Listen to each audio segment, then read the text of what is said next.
here. I know a lot of you are caregivers, and when I say it's a big deal you being here, it really is a big deal because I know that you're taking care of someone, and it's really difficult to get out and do something for yourselves. So that's what I mean by, thank you for actually taking the time for yourselves to do that.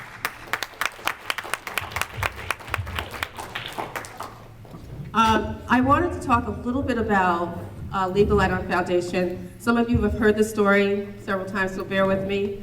Most of you have not. Leave the Light On Foundation, I'm going to talk a little bit about the name itself. The logo there is actually a painting that I did for my mom. My first and only painting, trust me. And that's actually the house that we grew up in.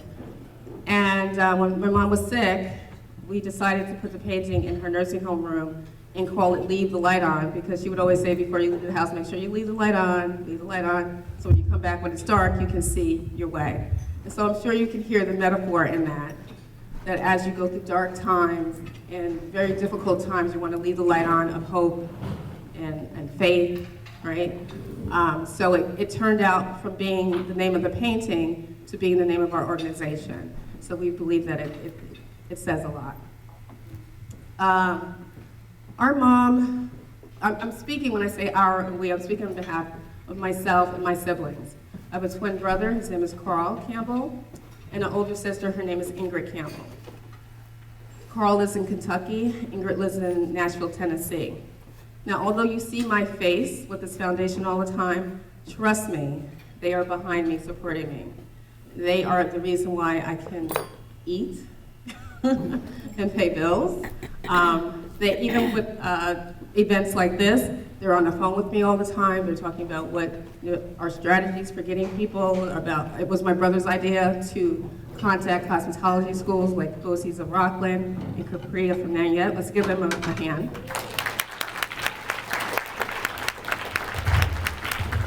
So that was his idea, actually, to start that. And so they are definitely, the three of us are definitely behind this foundation, even though you only see my face. When I was caregiving, so a lot of you who are caregiving now, my caregiving experience was more of an emergency situation. So mom got really sick, she had surgery, she got really sick, and so it was an emergency thing where I was there managing her care at the hospital, at the nursing home, at the rehab, making sure her medication was taken. So some of you have experienced that when you're back and forth to the hospital, back and forth to the nursing home. So that's one level of caregiving. Some of you live with your mom or dad or spouse or sister or brother, and so that's another level of caregiving. Some of you have someone who's out of town, so you have to travel to see them. So there's all types. No type is worse than the other, it's just a different level of stress. While we were going through that process, we kept saying, how do people figure this out? How do you figure this out? There's so many things you don't know about. We have Colin here. Is Colin Sandler still here somewhere? Okay, maybe not. She was our ASSER social worker. She's on our board of directors. And, okay, here's Colin. I met Colin, and she was one of our first presenters for Caregivers, because as you know, when you go through that process, someone will say to you, well, your mom only has 100 days on Medicare, and you're like, what are you talking about, right? Or this, and you don't know, because there's no 101, there's no class you take in high school or college about this stuff. You have to figure it out on your own. So as we were going through that process, I was not eating, I got really thin, although I'm always trying to lose weight, but that's not the way to do it. I got really, really thin, I wasn't eating, I wasn't sleeping. A lot of you were going through really bad bouts of insomnia. I was depressed a lot. I know that there's a lot of people, a lot of caregivers don't talk about this, but there's a lot of times when you wake up and you say, why am I living? I don't even want to live. This is so depressing, this is so horrible, I can't handle this. And if you have somebody who appears as though they're dying, you almost want to go with them, okay? And so that's a reality. And a lot of people don't talk about, they suffer alone, they don't talk to anybody, they put this big smile on their face, and nobody even knows how horrible they're feeling. So that's why we started this organization, because we wanted to reach out to people and say, we know what you're going through. It's okay. We can get together and let's help each other.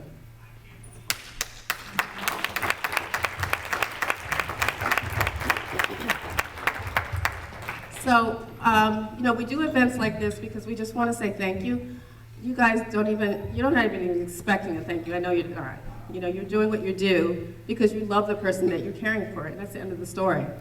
And let's just be honest also. There's a lot of people who are caring for people who maybe not necessarily had a great relationship with them, right? There's people who may be caring for dad, and dad, wasn't around most of their lives, but now they're taking care of him. Or they may be taking care of a brother who has who's an alcoholic and was very abusive to his family members, but they're still taking care of him. So we never know what the story is behind the person that you're taking care of, but that's okay, you're still doing it. So we try to do things every month. We just had, some of you came to our cooking workshop, right? Some of you. We had a cooking workshop last month because, like I said, I wasn't eating. Everything I do is every workshop we do is based on our personal experience. So there's no scientific, we don't do surveys to figure out what the best workshop is. We weren't eating, caregivers don't eat, we do a cooking workshop so that we can teach you how to eat healthy and take care of yourself. And so it goes on and on. So we have a social work workshop, we'll have a financial planning workshop. Things that we are going through ourselves, we then do a workshop to help the caregivers. The other thing I want to say is that I know you guys aren't looking for a thank you, but we are saying thank you. I also want to acknowledge a couple people that are here today, and that is, one is my cousin. Oh, cool.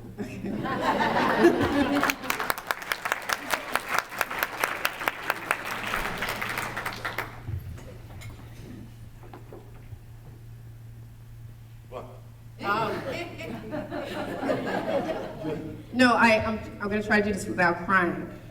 So, okay. You got it. Everything undone. Okay. So when Mom was sick, You want to use what? Again, Carol was really working hard and being dedicated in every hospital we went to. So one day, I came and I had to massage the feet, And so Cuz was like, oh, look, she's responding different. Must be a man's touch. And again, because of that, and every Saturday and Sunday we go up there, whatever, now we can enjoy our Saturdays knowing that she's above watching us. So I can tell you right now, she is actually just stoked. I'm out of her mind up there in heaven because of all of you people, and I thank you all. This is special. Cuz, you gotta step up like Auntie would want you. thank you. So that's why I want to thank Cousin Pete. Yes, massage therapy. Because he would be there and he would relieve me. I would walk into the nursing home room, he would be there with Mom. So thank you. Always. Okay, before Mom got really sick, and I lived out of town, my brother and sister are out of state, there were other people that really supported her. One person is Kevin Hall. Kevin? Yeah.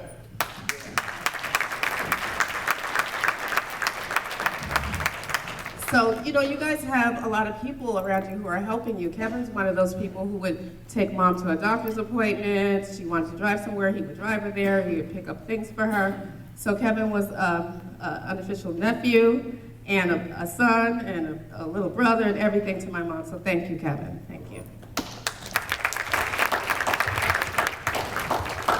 So as Kevin would tell you, my mother would never want to be known as the sick person. So, enough of talking about her being sick. She was a very outgoing person, had a great personality. She was a great cook, and a lot of you know that because you had her chicken, well, anyway. So she's known for a lot of different things. So today I want to present to you Skyview. My mother was a certified nurse assistant for 32 years.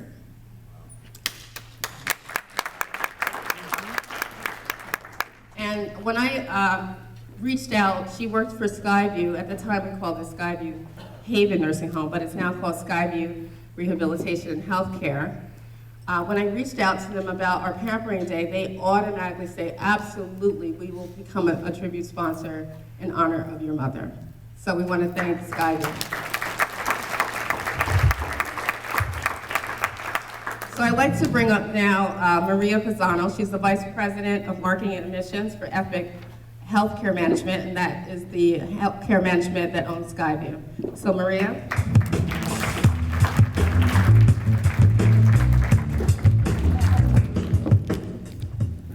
Hi everybody, hope you're having a great time. I wanted to let everybody know that it is truly a privilege for Skyview to be here today in honor of Evelyn Campbell and to be part of this special day with so many wonderful caregivers. Evelyn Campbell dedicated 32 years of her life to caring for those who needed help taking care of themselves. From 1965 until 1997, she was a treasured member of Skyview's Caregivers in her capacity as a certified nursing assistant. Since I did not have the pleasure of knowing Evelyn, I had to reach out to a few of our current and retired employees and ask them what they remembered most about her. Kathy Dory, one of Skyview's licensed practical nurses, fondly recalls working with Evelyn. She remembers how her beautiful smile lit up her face. Kathy said Evelyn was energetic and feisty, but could also be soft-spoken when necessary. And because of her genuine sweetness, one couldn't help but be drawn to her. She recalls the pride and joy she took in choosing her residents' clothes for the day, especially when getting them ready for a festive occasion or a visit from their family, because taking care of others was not her job, it was truly her calling. Helen Cunningham, a retired Skyview licensed practical nurse, who worked alongside Evelyn for many, many years, said that Evelyn was a true patient advocate. She enjoyed taking the newly hired CNAs under her wing and teaching them how to give the best possible care to the residents, because she truly did lead by example. Despite her gentle ways, Evelyn still had no qualm fighting to get the CNAs a good raise, even if it meant going head-to-head with ownership. Evelyn was truly a caretaker for residents and for coworkers alike. I was told by all these people that I spoke with that Evelyn's crowning glory was her famous fried chicken and her cornbread muffins. She regularly prepared this meal for the staff members to enjoy, and also always paid special attention to the specific condiments preferred by each of them. Evelyn Campbell's fun-loving ways, bright smile, compassion, and her little playful side will always be remembered by the administration and staff members of Skyview. Like Evelyn Campbell, all the caregivers here today touch the lives of others in an extraordinary way. Thank you for all you do, and thank you Leave the Light On Foundation for your incredible support of those who give so much of themselves. You touch all of us in a very, very special way.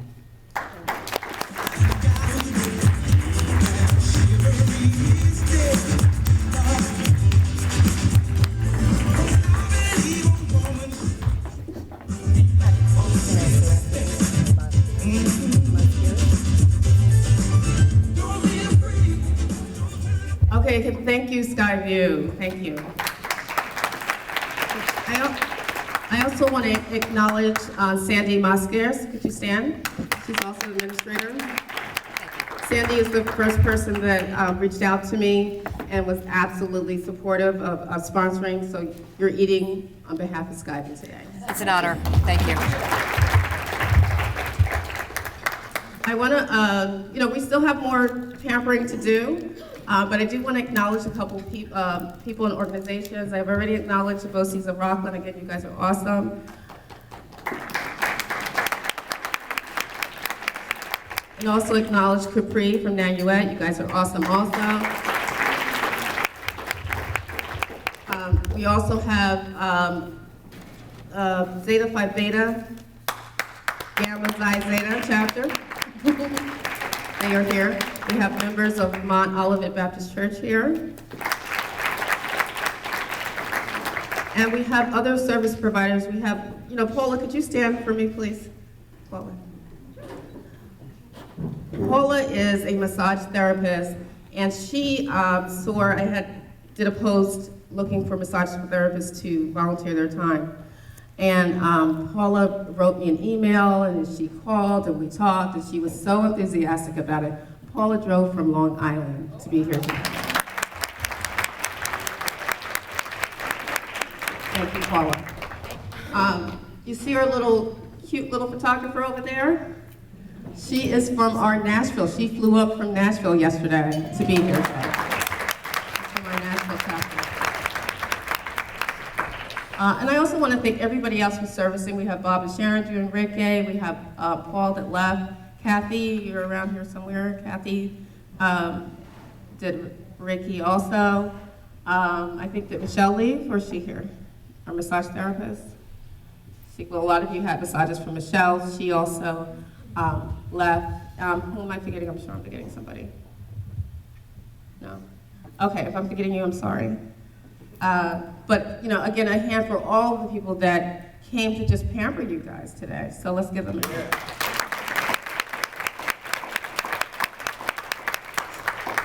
Again, from the bottom of my heart, thank you for everything you do. Thank you for getting those phone calls in the middle of the night and taking them and going to take care of your loved one. Thank you for managing their money because you have to figure out what to do with their money. Thank you for managing their medication. Thank you for going and doing the shopping for them, making sure that they are fed. Thank you for everything that you do for the ones that you care for. All right, we're gonna get back. Okay. We're gonna get back to a little music and then we can go back to pampering. Thank you. Let me see you move.